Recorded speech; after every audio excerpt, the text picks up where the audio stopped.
नमस्कार। चार बड़ी खबर में आप सभी का स्वागत है और मैं हूं आपके साथ पूजा वाधवानी। चार बड़ी खबर में सबसे पहले बात करेंगे छत्तीसगढ़ की, जहां सीएम भूपेश बघेल ने भेंट मुलाकात के तहत कोरबा जिले के पाली तानाखार विधानसभा रेस्ट हाउस में अधिकारियों की समीक्षा बैठक की है। दूसरी बड़ी खबर राजधानी भोपाल से है, जहां चिकित्सा शिक्षा मंत्री विश्वास कैलाश सारंग ने बड़ी घोषणा की है। क्या है वो घोषणा, जानेंगे इसी कार्यक्रम में। तीसरी बड़ी खबर में बात करेंगे अपने बयानों की वजह से चर्चा में रहने वाले पूर्व मंत्री और मध्य प्रदेश पिछड़ा वर्ग आयोग के अध्यक्ष गौरीशंकर बिसेन की, जिनका एक वीडियो तेजी से वायरल हो रहा है। और चौथी और आखिरी बड़ी खबर प्रयागराज से है, जहां रक्षा करने वाले ही भक्षक बनते हुए नजर आए हैं। क्या है पूरा मामला, जानेंगे इसी कार्यक्रम में। तो आइए शुरू करते हैं चार बड़ी खबर।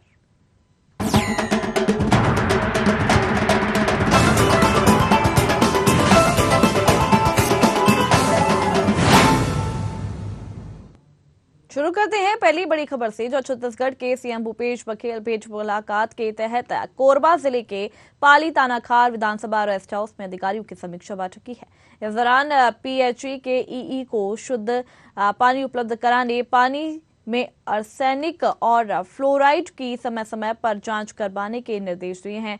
पीडब्ल्यूडी के अधिकारियों से सड़क निर्माण के प्रगति की जानकारी ली। अधूरे निर्माण कार्यों को गुणवत्तापूर्ण और समयावधि में पूरा करने के निर्देश दिए हैं। सीएम ने पीडब्ल्यूडी के अधिकारियों से सड़क निर्माण की प्रगति की जानकारी भी ली। सीएम बघेल ने अधिकारियों से कहा कि सरकारी योजनाओं का 100% लाभ आमजन को दिलाने के लिए बेहतर प्रचार प्रसार किया जाए। उन्होंने कहा कि रिश्वतखोरी की शिकायतों पर तत्काल कार्रवाई की जाएगी।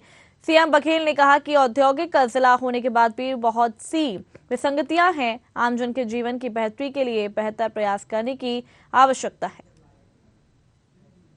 इस खबर पर ज्यादा जानकारी के लिए हमारे साथ संवाददाता निशा द्विवेदी हमारे साथ जुड़ गई हैं। निशा, देखा जाए तो सीएम भूपेश बघेल जो है कई समय से भेंट मुलाकात में शामिल होकर लोगों से संवाद कर रहे हैं। उनको वो सारी सुविधाएं पहुंचाई जा रही है जो उन तक नहीं पहुंच पाती है। इसी के तहत अगर देखा जाए तो विधानसभा चुनाव भी नजदीक आने वाले हैं, तो सीएम भूपेश बघेल की ये जो भेंट मुलाकात लगातार चलती जा रही है, कितना कारगर साबित होगी? क्योंकि लगातार सीएम भूपेश बघेल जो है वो प्रयासरत है ताकि आम जन तक वो सारी सुविधाएं पहुंच सके। जी पूजा, बिल्कुल सही।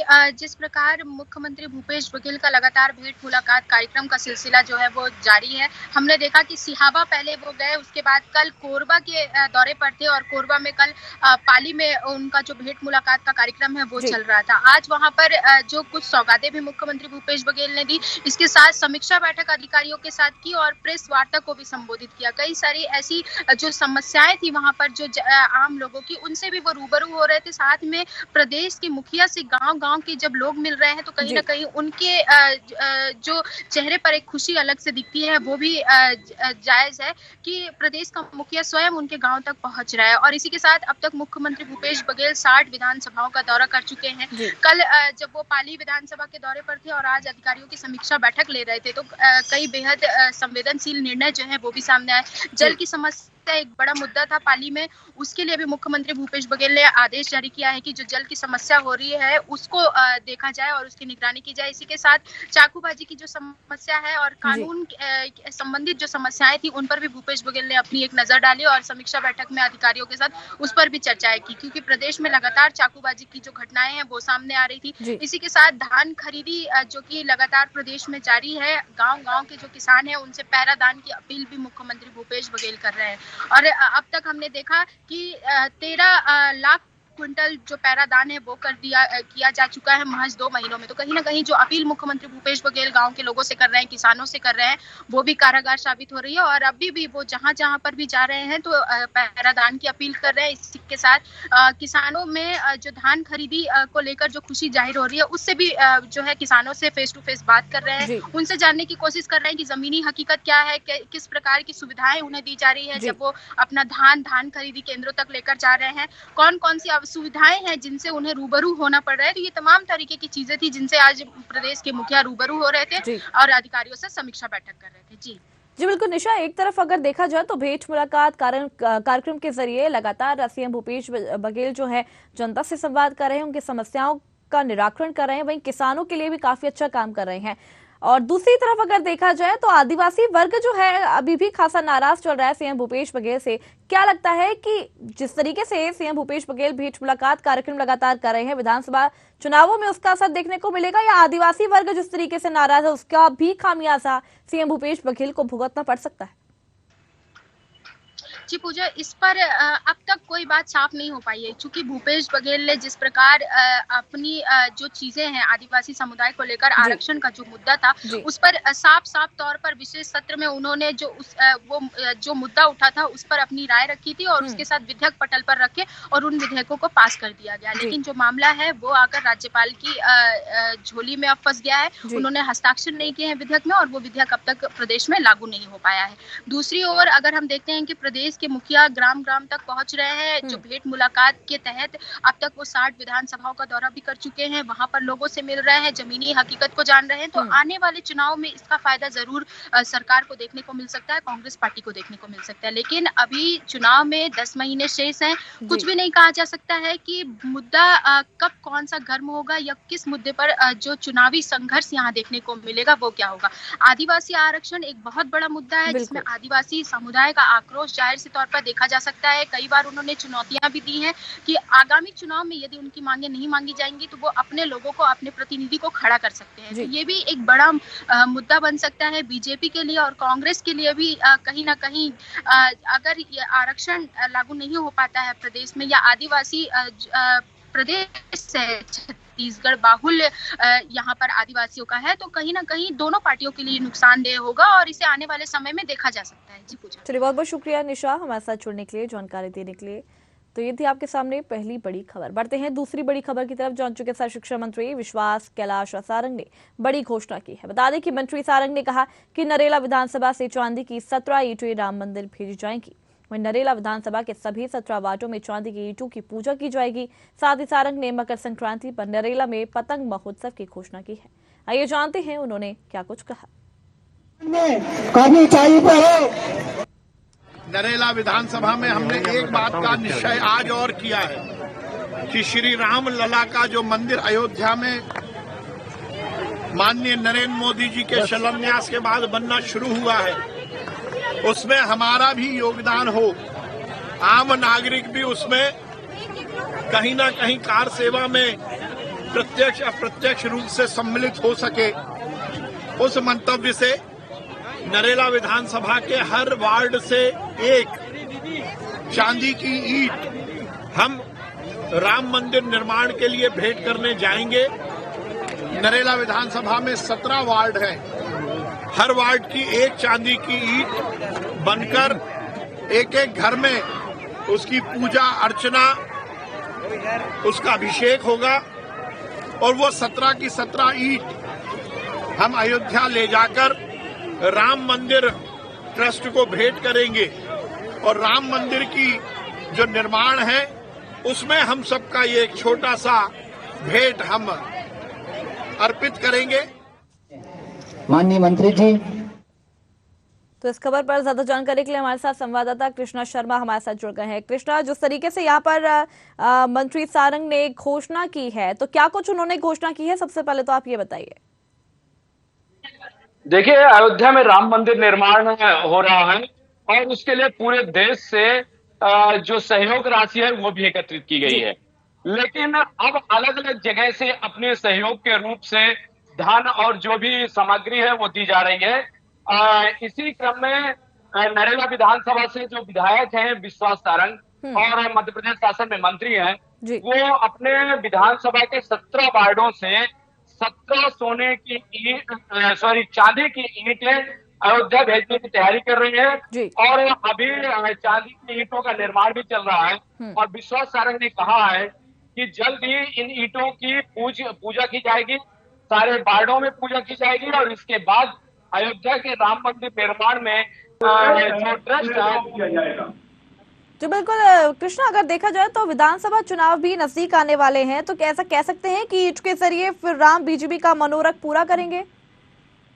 बिल्कुल पूजा, जिस तरह से अब 2023 में विधानसभा चुनाव है और सिर्फ 10 महीने ही शेष बचे हुए हैं, तो कह सकते हैं कि एक बार फिर बीजेपी राम का सहारा लेकर चुनाव में जा रही है। और पहले तो राम मंदिर था, लेकिन अब चाहे ईंट हो या कुछ और हो, राम शब्द को लेकर ही चुनाव में उतरेगी। और कहीं ना कहीं जिस तरह से आरोप लगते रहे हैं कि धर्म को राजनीति में शामिल किया जा रहा है, वो एक बार फिर देखने को मिलेगा और नरेला में ये मुद्दा गरमाने वाला है। जी बिल्कुल कृष्णा, देखा जाए तो यहाँ पर मंत्री सारंग ने जिस तरीके से घोषणा की है ईंटें देने का, आप इसको किस तरीके से देखते हैं? बिल्कुल, इससे पहले भी जो मध्य प्रदेश शासन के मंत्री हैं गोविंद सिंह राजपूत, उन्होंने भी 2 ईंटें की एक पूरी रथ यात्रा निकलवाई और अपने पूरे विधानसभा में उसको घुमाया। और इसके बाद अब नरेला का नंबर है और हो सकता है कि मध्य प्रदेश के अन्य विधानसभाओं में भी ये क्रम चलता रहे।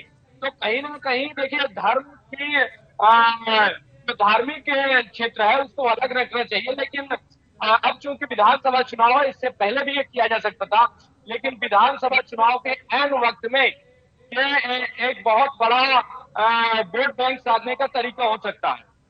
बिल्कुल, जिस तरीके से यहाँ पर मंत्री सारंग ने ये घोषणा की है, तो ऐसा कह सकते हैं कि आने वाले चुनावों में कहीं ना कहीं अपने लिए ही यहाँ पर फायदा देख रहे हैं मंत्री सारंग। बिल्कुल, इसका फायदा तो मिलेगा ही, और पहले भी इसका फायदा बीजेपी को मिल चुका है। तो कहीं ना कहीं 2023 के विधानसभा चुनाव में निश्चित रूप से विश्वास सारंग को इसका फायदा मिलेगा। जी चलिए, बहुत बहुत शुक्रिया कृष्णा हमारे साथ जुड़ने के लिए, जानकारी देने के लिए। तो ये थी आपके सामने दूसरी बड़ी खबर। बढ़ते हैं तीसरी बड़ी खबर की तरफ, जहां अपने बयानों की वजह से चर्चा में रहने वाले पूर्व मंत्री और मध्य प्रदेश पिछड़ा वर्ग आयोग के अध्यक्ष गौरीशंकर बिसेन का एक वीडियो वायरल हो रहा है। इसमें वे बालाघाट आरटीओ को न केवल गाली दे रहे हैं, बैठक के दौरान लाल बर्रा थाने में तहसीलदार, थाना प्रभारी और एसडीओपी की मौजूदगी में भद्दी भद्दी गालियां दी, बल्कि यह भी कह रहे हैं कि फांसी पर चढ़ा दूंगा। बता दें कि न्यूज आर इस वायरल वीडियो की हालांकि पुष्टि नहीं करता। यह वीडियो बालाघाट के लालबर्रा थाना क्षेत्र का बताया जा रहा है। इसमें बिसेन ने पुलिस और परिवहन विभाग के अधिकारियों को आड़े हाथों लिया। उन्होंने क्षेत्रीय परिवहन अधिकारी अनिमेश गढ़पाल को सैकड़ों लोगों की मौजूदगी में हरामखोर तक कह दिया। बता दें कि गढ़पाल अनुसूचित जनजाति से आते हैं। ऐसे में मध्य प्रदेश कांग्रेस ने पूर्व मंत्री बिसेन के खिलाफ मोर्चा खोल दिया है। पूर्व सीएम कमलनाथ ने गौरीशंकर बिसेन पर जमकर निशाना साधा। उन्होंने कहा कि गौरीशंकर बिसेन की आदत अधिकारियों से बदसलूकी की हो गई है। वे अक्सर ऐसा करते हैं, खासतौर पर आदिवासी अधिकारियों के साथ। लोगों को यह समझना होगा।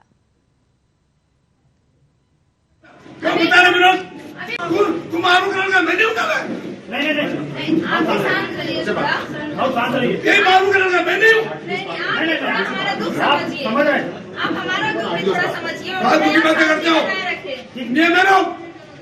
एक भी मोटरसाइकिल वाला 40 नहीं चलता, क्यों बता रहे विनोद? कार चलती है, किसी गाड़ी चलती है।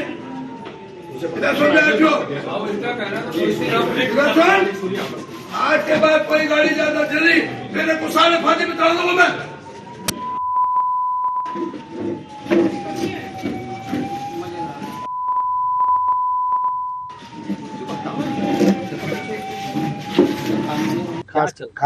खास करके आदिवासी वर्ग को ये उनका स्वभाव रहा है, उन्होंने हमेशा ऐसे किया है।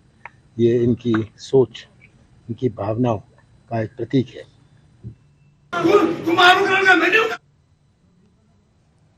तो अपने बयानों की वजह से चर्चा में रहने वाले पूर्व मंत्री और मध्य प्रदेश पिछड़ा वर्ग आयोग के अध्यक्ष गौरीशंकर बिसेन का एक वीडियो यहाँ पर वायरल हो रहा है। इसमें वे बालाघाट आरटीओ को न केवल गाली दे रहे हैं, बल्कि बैठक के दौरान लालबर्रा थाने में तहसीलदार, थाना प्रभारी और एसडीओपी की मौजूदगी में भद्दी भद्दी गालियां देते हुए भी यहाँ पर नजर आए।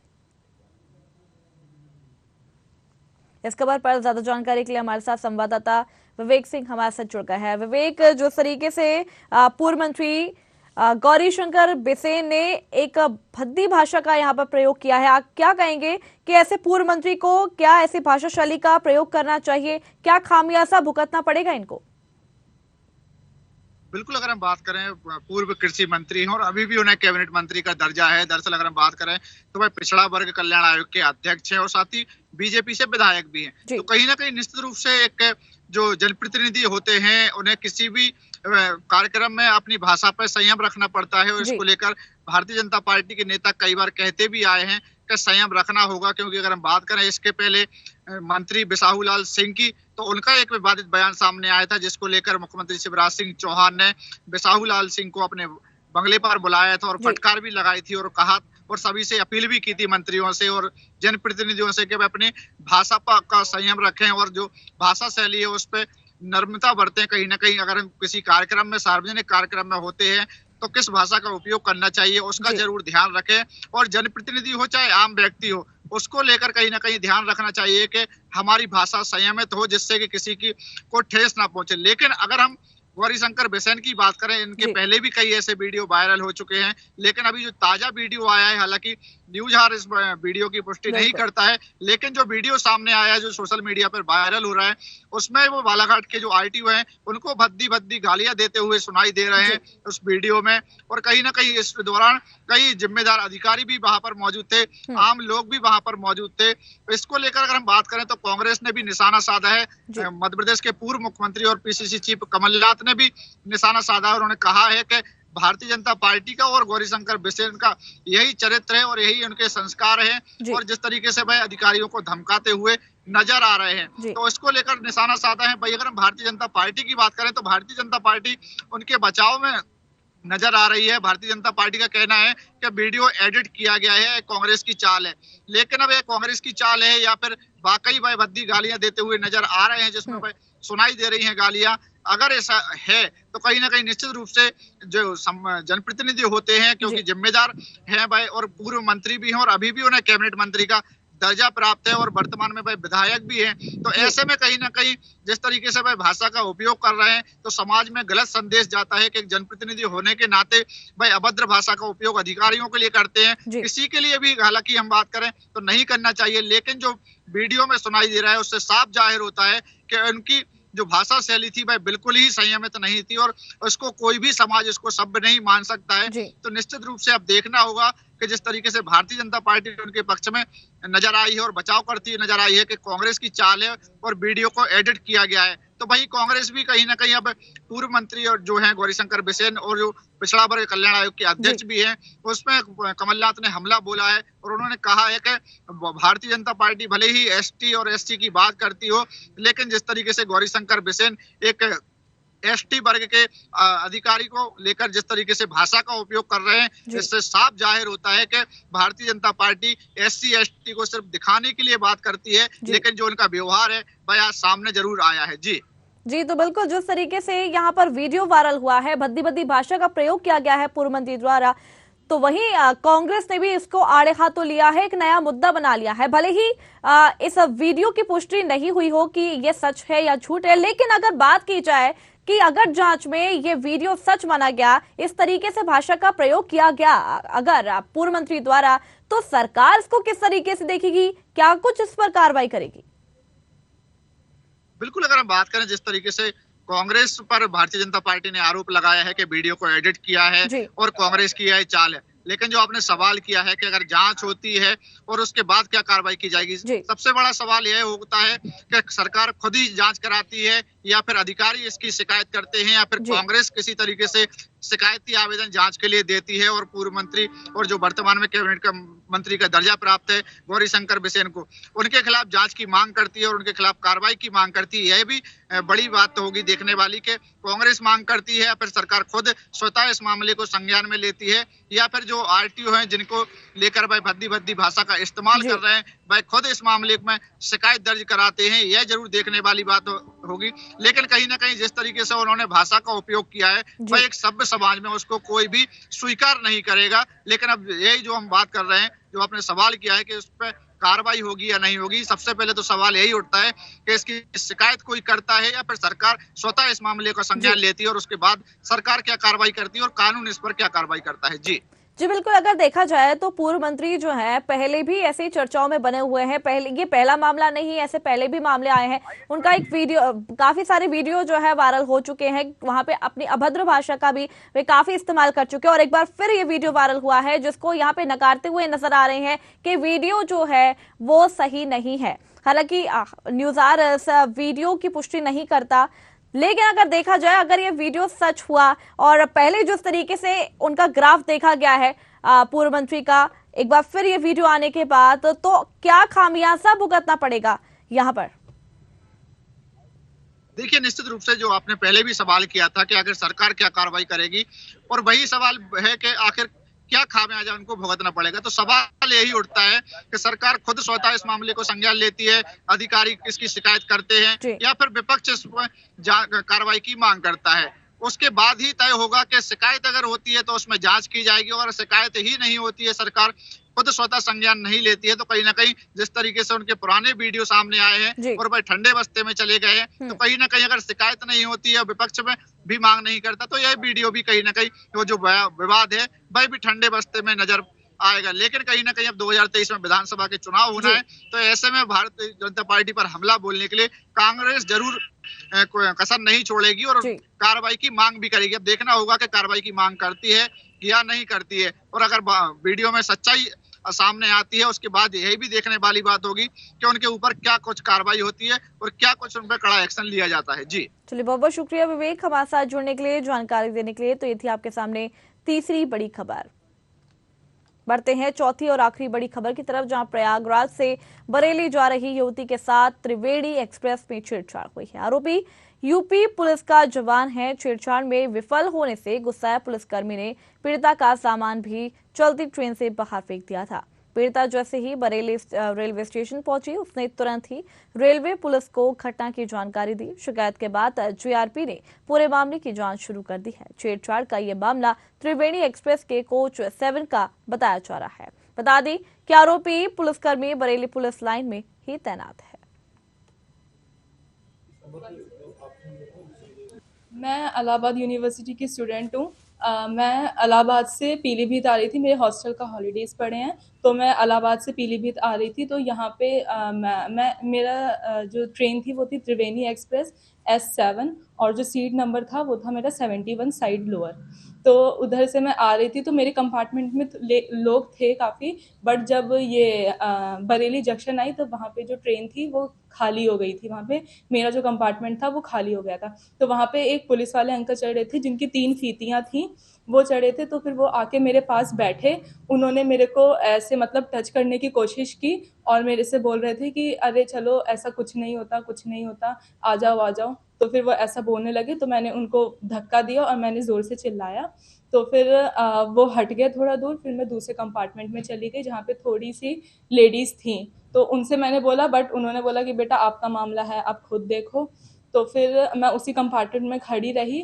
तो फिर वहाँ पे जो अंकल थे पुलिस वाले, वो उधर ही गेट के सामने आ गए और गेट के सामने आके मेरे को बोल रहे कि तो मैंने उनको चिल्ला के बोला कि आपको मैं कंप्लेन करवा दूंगी, आपको मैं पकड़वा दूंगी। तो वो बोले हाँ ठीक है, जो होगा। एक लड़की जो त्रिवेणी एक्सप्रेस में यात्रा कर रही थी, उसने तहरीर दिया है कि बरेली जंक्शन पर एक व्यक्ति जो वर्दी पहने था तथा जिसकी नेम प्लेट पर तौफीक लिखा है, उसने छेड़खानी की है। पीड़िता की निशानदेही पर आरोपी तौफीक को गिरफ्तार कर लिया गया है। आरोपी वर्तमान समय में पुलिस लाइन बरेली में नियुक्त है। तहरीर के आधार पर उचित धाराओं में अभियोग पंजीकृत कर लिया गया है एवं अभियुक्त को के विरुद्ध वैधानिक कार्रवाई की जा रही है। तो इस खबर पर ज्यादा जानकारी के लिए हमारे साथ संवाददाता अमल सैनी हमारे साथ जुड़ गए हैं। अमल, देखा जाए तो यहाँ पर रक्षा करने वाले ही भक्षक बनते हुए यहाँ पर नजर आ रहे हैं। क्या कुछ पूरा मामला है जो ये आया है सामने?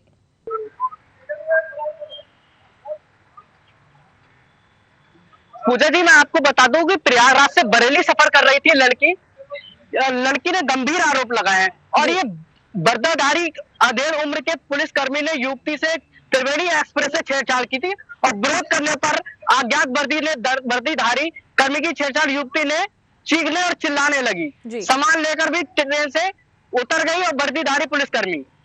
जी, तो इसकी जब शिकायत की गई तो क्या कुछ कार्रवाई इस पर की गई है? पूजा जी, मैं आपको बता दूं कि पीड़ित लड़की ने जीआरपी की शिकायत पर पुलिस ने मामले की जांच कर रही है। तो जांच में अभी तक कुछ निकलकर सामने आया है?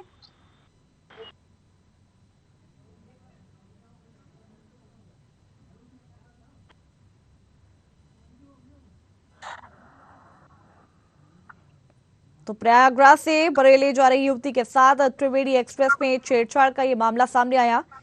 आरोपी यूपी पुलिस का जवान बताया जा रहा है और छेड़छाड़ में विफल होने से गुस्साए पुलिसकर्मी ने पीड़ित का सामान भी चलती ट्रेन से बाहर फेंक दिया था।